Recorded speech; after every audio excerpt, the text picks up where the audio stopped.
The following is a special presentation of Tony Kurre Radio.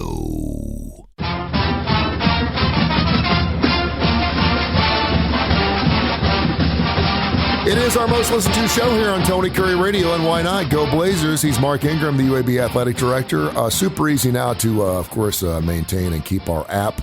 It is Tony Kurre Radio, but all you got to pull up is TKR, those three letters, TKR. You'll see the flaming guitar on Apple and Android now. It's very uniform, and of course, you can be part of our listening base here. It's got great classic rock and roll. We have 16 different shows we're doing now, and this is one of my favorites here because I get to work with Mark every single week, and he joins us right now on Tony Kurre Radio, wherever you get your podcast. Mark, what's going on, brother? How are you doing? I'm great. How you doing? I'm doing fantastic. Lots to get into today. We're going to get into a rock and roll. It's your pick this week, and what did you pick? We're doing cover songs as good or better than the original. Woo! That is, that's very subjective now because there are some songs that I think are better, but a lot of people would say they're not. And then, of course, I've actually got some honorable mentions I want to get into on that as well. I'm sure you have a whole lot, so we'll get into that on the back side of the show. So we're recording this show here on July 20th. It's a Thursday. And this just broke a few minutes ago, so I want to get into it. A bipartisan trio of U.S. senators shared a draft early this morning on legislation that aims to create a uniform national law for how college athletes can make money and push many schools to provide more health care benefits for athletes. That's kind of a little bit of a new twist to this whole thing, is it not? Because I know we were talking about the NIL, the transfer portable, and all of a sudden we're talking about health care. Does that surprise you a little bit? No. There's been some chatter about it for a while. And listen, if you get hurt, I think most schools are doing this. We are at UAB. If you were to get injured while you're at UAB, let's say you hurt your knee and you're a sophomore, and you go through the rehab process, which we do at no cost to the student athlete, and we provide all the post-operation stuff. So we're already doing that, okay, at our expense. Mm-hmm. And if, let's say, you've got to have another knee surgery the year after you finish playing with us. Yeah. If it is clear that it's, a result of this kind of continuation nagging problem, we take care of that already. We're already doing that. I think that some of these folks just that are introducing these bills, they just don't know that, or they haven't asked the questions. A lot of times, the athletes themselves don't know that. If you were otherwise healthy, it's probably not something that you realize. And honestly, we really don't deal with it that often. So it's. Yeah, I was going to ask, do you know what the percentage of student athletes, say football players, actually get injured to the point where they need surgery? Is there a number on that? Oh, yeah. Now, listen, there's plenty of surgeries that athletes have during the year. I mean, we probably have, I hate to give you a number, but I'm going to give you a number. I bet we have 30 surgeries a year amongst 450 athletes. Okay. And that sounds like a little high, really, but it's not uncommon to have, and it's all sorts of things. It could be a hand. It's not just ACLs and stuff like that. Football players and ACLs. Yeah, it's shoulders and elbows for baseball players. It's knees for all sorts of people. So if I'm playing at UAB and I'm loving that, and say I do have a torn ACL or I have something wrong with my body based on an injury I had involved in a football game, whose doctor do I use? And I've always wondered that because I'll go back to the Tyrone Prothro situation years ago where I think he's had like 20-something different surgeries on that foot, on that ankle. Yeah. And many of those surgeries were performed by and not to put them under the gun, but university picked medical advisors. And I don't know if he had a different guy he wanted to go through. In other words, if I get banged up at UAB, am I using one of your doctors or could I go to James Andrews? How does that work? You can go to anybody you want. Okay. But if you're intending to use our insurance, we don't pay that out of pocket. We've got a secondary insurance that we use to assist with this as well. Then it has to be a place that'll accept that. Yeah. And sometimes in saying that, critics want to act like we're sending you to some mud hut in a third world village. That's not what it is. It's just, but you can't just go to see any specialists in Sweden and all of a sudden that's going to be okay. And, the Tyrone Prothro situation, which I'm only familiar with the injury itself, which was just horrible. I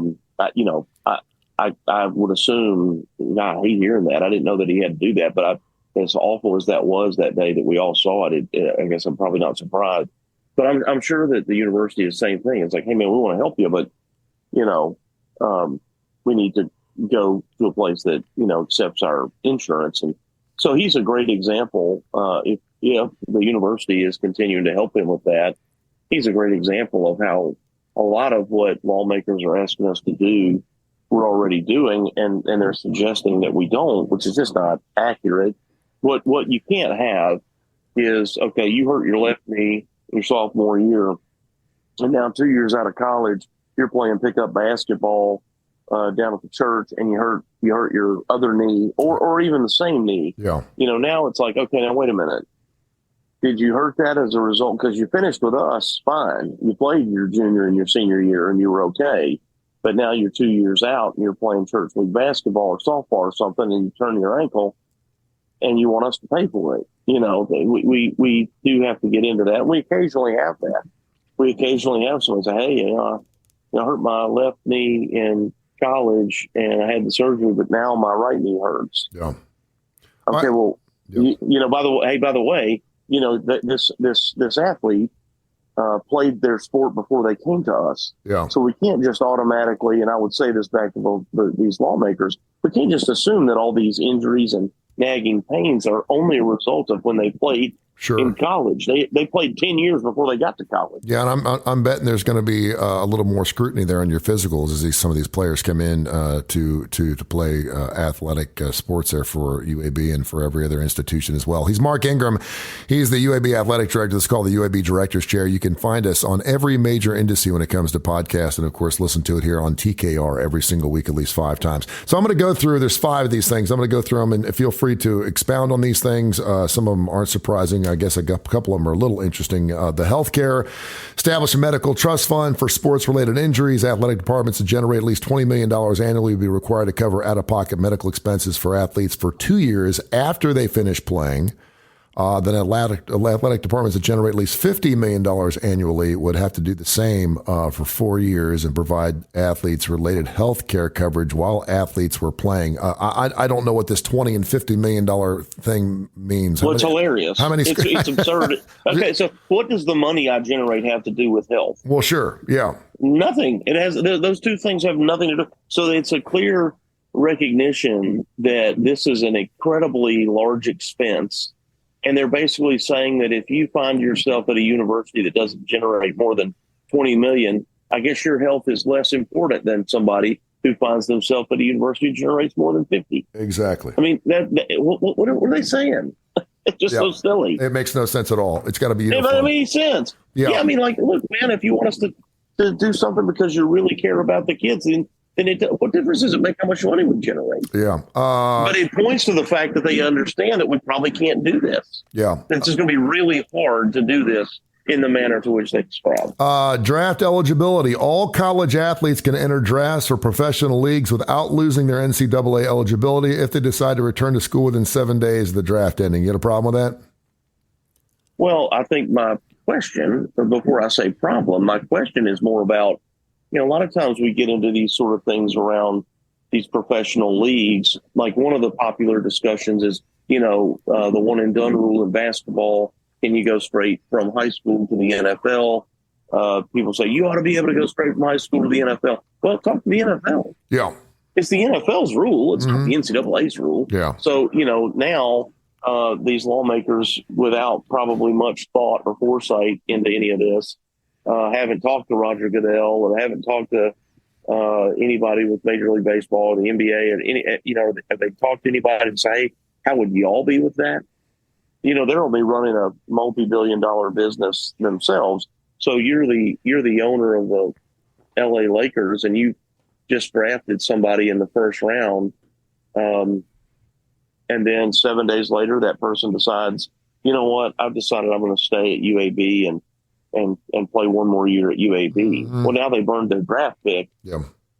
If they can't get back and they can't go, where they say, well, pick the next best player. Yeah, that's not how it works. Yeah. The next best player didn't get drafted. So Yeah. you want me to replace the number 3 pick overall in the draft with a guy that didn't get drafted at all and just call that good? Because, it's just silly sports. Yeah, it's just silly sports. It is just silly sports compared to the national, the Department of Defense and their work. I would agree that it's silly sports. But it's a big business that a lot of people are, not just the players, a lot of people earn a lot of their income from. You've got the ticket takers, the ushers, the concessions people. They all need, to be paid too. Yeah, and again, I feel your pain, and I'm laughing with you. And I guess they feel like something's got to be done, and it's got to start somewhere. So I'm hoping this is not the final draft, but they have voted to approve on some of these things. Scholarship guarantees. Colleges would have to guarantee that athletes would keep their scholarships until they finish their undergraduate degrees, as long as they remain in good academic standing and do not transfer. It's my understanding right now that scholarships work on an annual basis, right? You don't get a 4-year scholarship. It goes every year, correct? Yeah, we do a 1-year scholarship now. It's a renewable contract every year.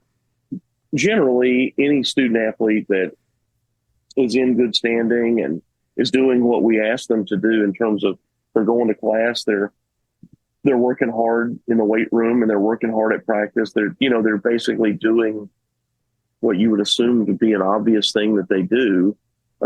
These things are renewed, but we miss. Mm-hmm. Right. We miss on players. And so not every, go look at everybody's recruiting board, and they see these 4 or 5-star athletes and track how many don't ever play. Yeah. And it's not necessarily because the player isn't good. They just found themselves behind another player that's better. And so that's not their fault. It's not our fault. But not everybody my point is not everybody gets to play. And we're fulfilling those obligations now. I think the concern that I have in that comment is when you guarantee something like that, how hard are they working? Yeah. Because unfortunately, there are plenty of cases where an athlete looks great when you sign them. And I'm not going to name names, but I had a couple of teammates in college who showed up and they weighed like 60 pounds more in August than they did in January when they committed and signed. And you think, how on earth could they do it? Yeah. Pizza and beer is how they do it. And they just, all of a sudden, it's like their goal was to get that offer, and they got that offer, and they thought that was kind of now I can, I'll work it off. I'll go there, and they'll have their strength coaches and all that. And then what? Yeah, when your coach tells you, we signed you, man, to come play. You can't play like that, Yeah.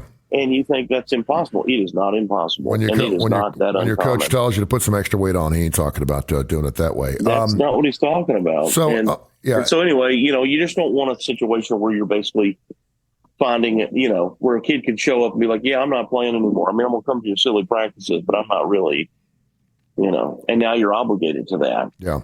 Washington, D.C. is involved in the NIL and transfer portal, and they're obviously trying to put together some type of bill, and it's been bipartisan so far. This is July 20th, and we're recording this show, and this is just broken just a few minutes ago. Education schools could not attempt to discourage athletes from choosing particular academic majors. Is that a problem? Here's the problem, and I think sometimes we get into this with student athletes. Student athlete shows up and says, "Hey, look, I want to get a degree in engineering." Oh man, that's awesome. That's great. And then you look at their transcripts, and they've got a 2.2 GPA in high school. They struggled in math and science, and it's like, hey man, I mean, I appreciate that you want to get an engineering degree, but you've not demonstrated that these areas are your strong suit. And so we want you to be successful. And if we can put you in engineering and you don't pass, now you're not eligible to play. And now you not only are you not being successful in that major, you're no longer going to be successful at your sport either. So we do have to help them understand what's realistic. And so we don't push kids, and I don't think anybody really, though it could be misconstrued that way. I don't think any of us are pushing anybody into being some academic major, but you got to point out, I respect the fact that you'd like to do something that's more challenging, and you'd like to do something that is going to yield, when you graduate, this fantastic degree. But we also have to talk about what you're capable of, because listen, you might have been great at foreign language. I was not. Yeah. And so if I had shown up to college and said I wanted to major in Latin, they'd have been like, okay. And I took 5 years of Latin, Tony, in high school and from 8th grade through high school. Hey, my son did too, and he can't say a word. I was terrible. I got through it. I did okay. But if I had said that that's what I wanted my degree to be in, that would have been ridiculous. Yeah. Muy bueno, Senor Ingram. You're doing very good here. The final thing, which I think is funny, because whenever I see the word transparency, I know there's going to be no transparency.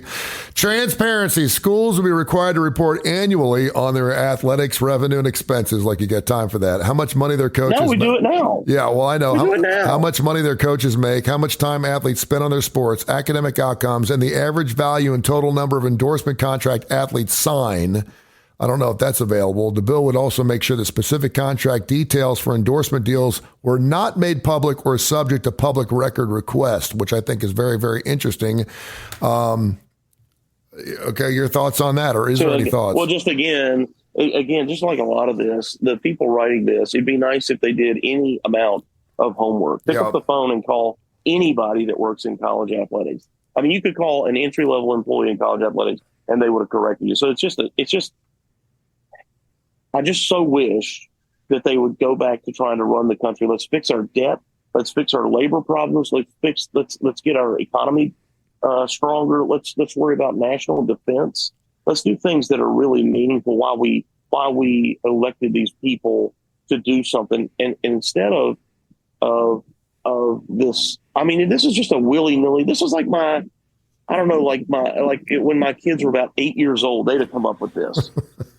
We already provide that information to the NCAA on an annual basis. Yeah. The only difference is because of the newness around NIL, this discussion about these endorsement deals, which, by the way, as the NCAA has said, we can't be involved in that. Yeah.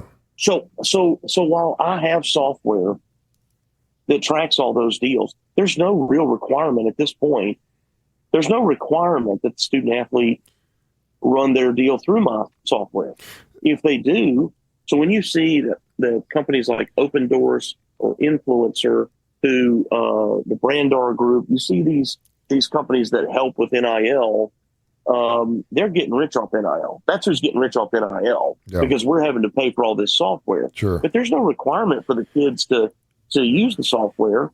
Now, when you see them say, well, this many millions of dollars, we track this many millions through our clients, meaning the student athletes, in last year in endorsement deals. Hey, great. But that doesn't necessarily mean it's all encompassing. They track that much of what was reported by the student athlete. Yeah, they're making the student athlete's not required to report it. They're making it almost that you don't want to be in business anymore. I mean, I hate to say that, I can only speak from our radio station standpoint, but I got to pay licensing on the music I play, and it's so stringent, so expensive that now I realize that I am on the outside looking in, because I am one of the rare people that can actually pull that off, and a lot of people can't. If you have an internet radio station, good luck, because if you have to pay for every song you're playing, the more listeners you got, the more expensive it gets. It gets to the point where it prices you out. And I don't know if it's an FCC thing or it's terrestrial radio trying to put us out of business or not, but it drives me crazy, but I'm going to fight it. But let me ask you this, and then we'll move on to our rock and roll. So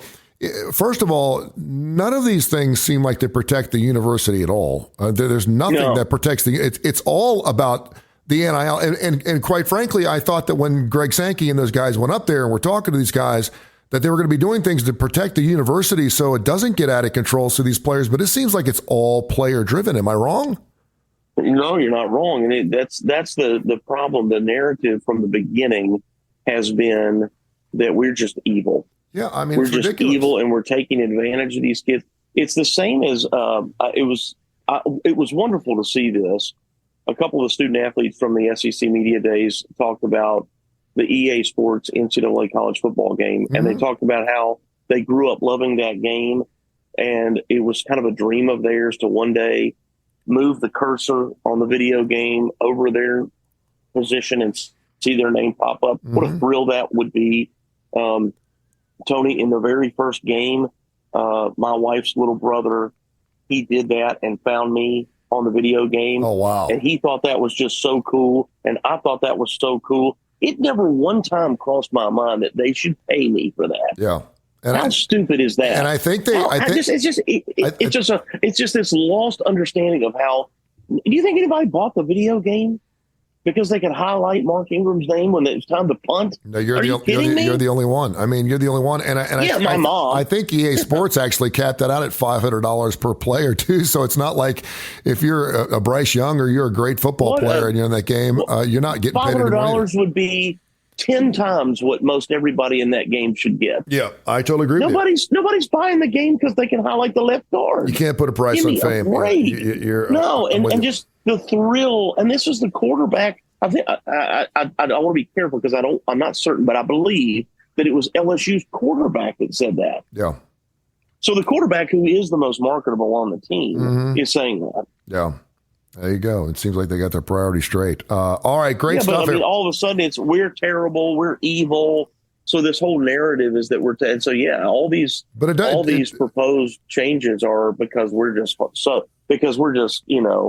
taking advantage of these. At least according to this breaking news, it doesn't seem like anyone from any university was up there representing the schools. I mean, it sounds like there were 500 college athletes up there talking to these knuckleheads. And again, hopefully it has not been voted on yet, but the bill has been written up, and maybe there could be some things that are changed a little bit before they actually go to a vote. All right, let's vote on some fun stuff. Let's bring your blood pressure down just a little bit here, and let's talk some classic rock, some rock and roll. You have come up with cover songs that are as good, if not better, than the originals. And one of our favorite spots is your honorable mentions, because there are millions of them. Just give me some of your favorites. Yeah, well, Van Halen, my favorite band, has got a dozen. And I'm putting all of these, in some of these categories, we've had to say, hey, look, I'm just going to omit these because they're all so great. But songs like Pretty Woman that Van Halen covered, Dancing in the Streets. When I started to go back and look, I didn't realize how many they did, but they must have done 10 or 12 covers. And then David Lee Roth did California Girls. That was really great. So they're in my honorable mention category. And then I'm gonna throw in, and this isn't a rock guy, but Jack Johnson. If you like Jack Johnson, and I do, he did a couple of covers that I think are really great. So he did Rupert Holmes' The Song Escape, the Pina Colada song, which is really awesome. And he also did a cover of John Lennon's Imagine, which is beautiful. And not to say that, it would be blasphemy to say that it's better or even as good as John Lennon's version, but it's really dang good. So those are going to be my honorable mentions. And I'm going to mention, I'm going to mention some of the big ones and I hope they're not in your list, but obviously Blinded by the Light, which is obviously a song that was huge for Man's Earth Band, a song that was originally written by Bruce Springsteen and didn't do squat for Bruce, but went to number one for Man, All Along the Watchtower, which has got to be the biggest remade song of all time, because people didn't even realize that Bob Dylan had anything to do with it, because Jimmy's version was so good.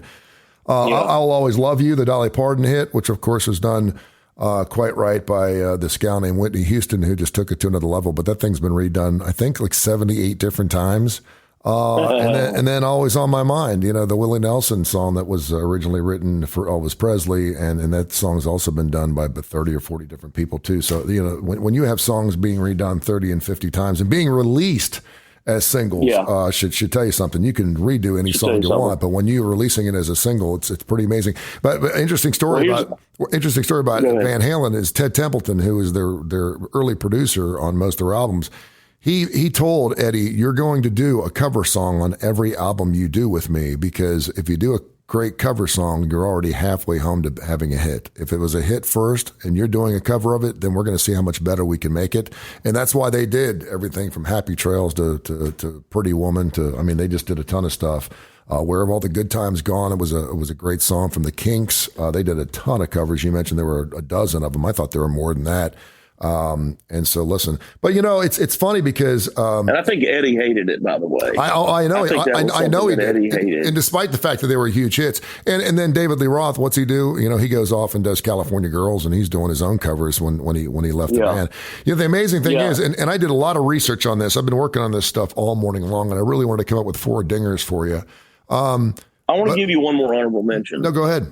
That I meant to say. So there's a band called Alien Ant Farm who did a cover of Michael Jackson's "Smooth Criminal." Is it's kind of a heavy metal version of it. Yeah. And Michael Jackson, it was a big hit for him, and it's probably the biggest hit, probably the most successful song for this band, Alien Ant Farm, it's really, really good. It's aggressive.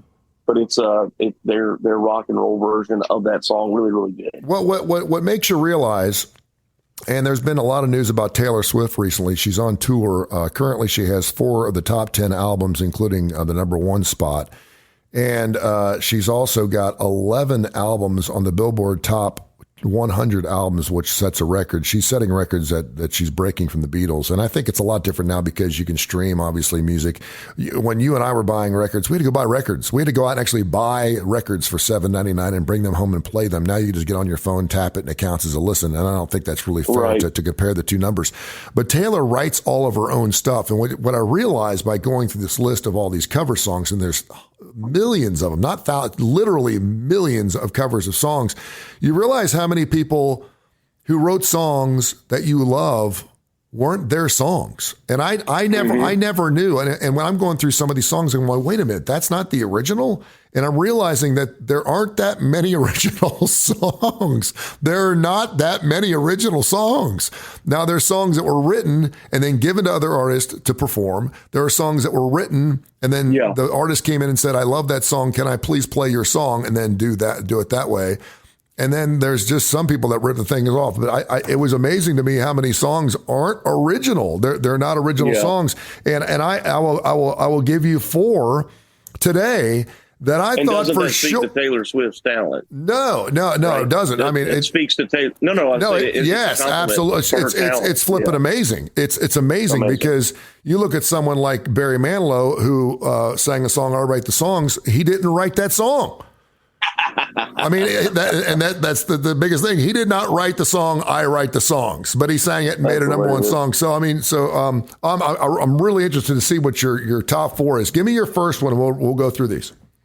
Okay. So again, in no particular order, Traveling Riverside Blues by Led Zeppelin was originally, that's credited to Robert Johnson. And Robert Johnson is sort of unofficially credited to him, but golly, go back and listen to Robert Johnson's music.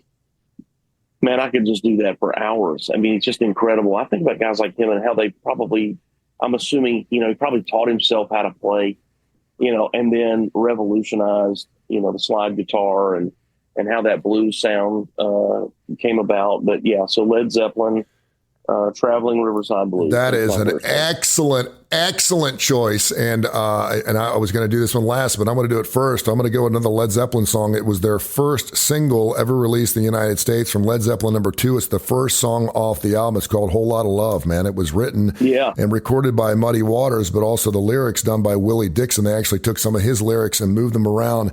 And that song, for me, is the quintessential Led Zeppelin song. When you heard, if you said, what's one song that is Led Zeppelin, I would say A Whole Lotta Love, because it's got everything in it. It's got Robert Plant wailing. It's got Jimmy Page doing guitar solos. It's got John Bonham playing the bejeebers out of the drums.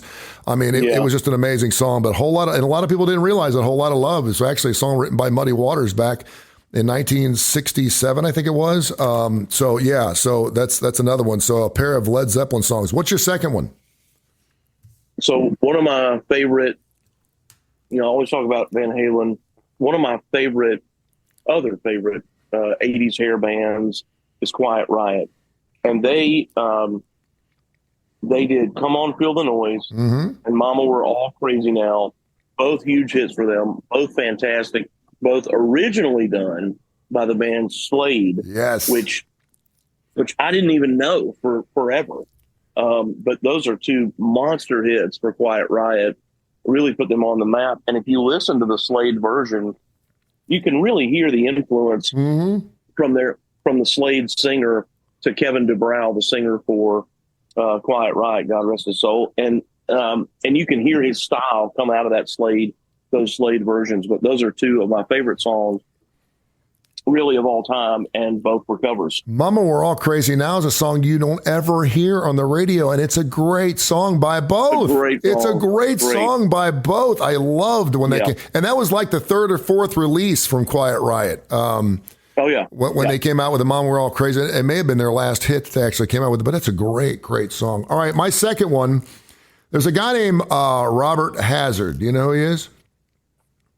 I do not. He's an American musician, and I believe he was born in Philadelphia, Pennsylvania. And he was a good songwriter, and he would take these songs and turn them into best-selling hits, but he would never have any success writing them and performing them himself. He had a band called Robert Hazard and the Heroes. He wrote a couple of new wave and MTV songs called Escalator of Life, and a song called, I think it was called Change Reaction. And he was huge in the Philadelphia club scene. And he released on his own record label, RHA Records, which was just unheard of back in 1982. But in 1979, he wrote a song called, you ready for this? Bring it. Girls Just Want to Have Fun. Oh, get out of here. Yeah, which was covered by Cyndi Lauper in 1983. Wow. That's one of the songs where I never knew it was a cover. I had no clue, and I have not heard I've not heard his version of that song yet, but I just heard her version last night, and I was just flipping around, and I just thought, I wonder who wrote that song, Girls Just Want to Have Fun. It was written by Mr. Robert Hazard from Philadelphia about 3 years before she actually took it. And of course, that was her biggest hit. It went to number one. It was her first hit. I remember hearing that song thinking to myself, this is going to be her only hit. There's no way that Cyndi Lauper will ever have another hit when she comes out with a song like that. And obviously, she's a superstar. She'll probably be in the Rock and Roll Hall of Fame of all time. Yeah, big time. She's still touring, too. I can't believe she's not already. She ought to be. That's a shame. I think Cyndi Lauper's fantastic, awesome. Totally underrated. And she does those great skin pharmaceutical commercials too, which are really good. So, yeah, whatever it takes, man. Yeah, exactly. But she's a great singer. Wow, right. That's a good one, man. Give me your next one. Okay, I'm going from one of my all-time favorite hair bands to one of my all-time least favorite hair bands, and so I hate having to do this. So anybody that wants to fuss at me for hating on the band White Lion, but the band White Lion did the song Radar Love that was originally done by Golden Earring. Yeah. And their version of Radar Love is awesome. Their guitarist, Vito Bratta, is just killer in that song. And I just wasn't a big fan of theirs. I don't know. They're just overly, over the top cheesy even in the 80s, which is a bold statement in and of itself. But that's a great song, and they did a fabulous job on that song. Also did a little song called Twilight Zone. Remember that song from Golden Earring? That was another one of their big hits. It was a fantastic song that a lot of people play, and a lot of people don't even know the name of that song. That's a very, very good one. So I was in the Rock and Roll Hall of Fame doing a show. I think I've mentioned this several times, that I used to do shows up there on February 14th. I did it for about 4 or 5 years. And we used to take a couple here from Birmingham. We'd marry them on the air live from the Rock and Roll Hall of Fame on February 14th. And the last year I was up there, I'm sitting there, and I got one of those internet ceremony things where I could actually perform the ceremony, right? Legally. Now it wasn't religious, and a lot of people question. I think that's why they wanted to get married. I actually married 99 couples one night down at Jitterbugs all at one time on February 14th because I was ordained as an internet minister. And of course, a lot of those marriages didn't work out, and a lot of people said it didn't count anyway because Tony Kurre actually married us. So I'm sitting there, and just as I'm talking, I see this sleek, well-dressed black man walk outside the studio, and I'm sitting there with my producer, and he said, "Do you know who that is?" And I said, "No." He goes, "That's Al Green." And I said, no. Oh, And I said, that's not Al. He's like, that's Al Green. That's Al Green. I said, Al Green's a minister. I said, Al Green could come in here and do this wedding. I said, I wouldn't even have to do it. Al Green could do it. So we go out there, we tag Al Green, we tell him to come on into the studio to actually perform the ceremony, and he does. And he's fantastic. He's great. Yeah. And afterwards, he has his guitar out, and I'm like, would you mind playing a song for me? He played a song that has been redone by Foghat. It was actually written back in 1974. Courtney Love actually did a version of this song, but the one version the one version that I knew of, that I had played on the radio for years, that I wasn't even aware was written by Al Green, was by the Talking Heads, called "Take Me to the River." That song, how about that song originally done by Al Green in 1974. "Take Me to the River" was actually, and if you listen to his version, you can just imagine Al Green singing a song called "Take Me to the River," right? I mean, it's perfect, and it's talked about what is it? It's talked about baptism. It's talking about baptism, right. And about that time, Al Green had become a minister, and he wrote a song called "Take Me to the River." Reverend Al Green. Yep, and the Reverend Al Green and the Talking Heads actually did a reversion of that in 1978, which turned out to be a moderate album-oriented rock song. And as a matter of fact, I was taking my morning walk this morning at 5:30 and heard that song on my radio station, and it was amazing because I had picked that song before I actually heard it. And I thought, okay, good. What are the chances? The planets are lining up, so that's it. All right, so what's your last one? Yeah. Yeah, my last one is, and it fits into what you were just doing. Like, think of the juxtaposition between Al Green and the Talking Heads and how different they are, and that's what you're going to get here with my last one, which again, for fear of some version of blasphemy, the Beatles, "Live and Let Die," which was covered by Guns N' Roses. "Live and Let Die." I think Guns N' Roses version is tremendous. Yep. And I think when you see, even in the music video, it really comes to life. They're using an orchestra, which I think is gorgeous. It's so beautiful to listen to. It's so many layers of instrumentation. I just think it's awesome. And so dare I say that it's as good or better, but let me say that it's really dang good. And I thought that they did a fantastic job, really respecting the Beatles in that. And I thought just did them, just really properly honored them in some way by remaking that song and just doing a fantastic job. It's not what you, again, going back to that time period, as volatile as that band was, particularly their lead singer, Axl Rose, to be able to come through and do what they did in that song, I thought was amazing. So that's my last one, "Live and Let Die." And do you know who's opening up for Guns N' Roses right now on their current tour? Is it somebody like Chris Stapleton or who is it? It's Carrie Underwood. How about that? Carrie Underwood. Well, okay. Yeah. The reason I said Stapleton is I saw Guns N' Roses and Chris Stapleton opened for them. Now I can actually figure that out. I can actually see that. But Carrie Underwood opening up, because I'm just thinking from the audience standpoint, because if you're into Guns N' Roses, are you into Carrie Underwood? I guess you are. Yes. But I'm assuming that you perhaps just want to see two great artists, right? Yeah. I mean, it's going to open up a plethora, just a generality of rock stars. Yeah. So and also the Pretenders open up for Guns N' Roses, which I think is very amazing. All right, my last song was a song that I didn't realize was a remake until about 2 years ago, and shame on me because it's been out for like nearly 50 years. It's one of my favorite songs for a couple reasons. First of all, it's just a great song. And second of all, it's over 7 minutes long. So if I ever had to go to the bathroom or go smoke something out in the lobby, I could put this song on. I knew I had plenty of time to do it. It was a song written by Rudy Toombs and produced and sung originally back in 1953 by a guy named Amos Milburn. I want to tell you a story about the house rent blues. It's 1 bourbon, 1 scotch, and 1 beer from George. Oh, baby. From George Bad to the Bone Thorogood. And of course, Amos Milburn back in 53, he had an album that was all about drinking. He had a song called Bad Bad Whiskey. He had a song called Thinking and Drinking. He had another song that was called Let Me Go Home Whiskey, where he's just beggingly his bottle of a whiskey, please let me just put you down so I can go home. It sounded like maybe an alcoholic in the making.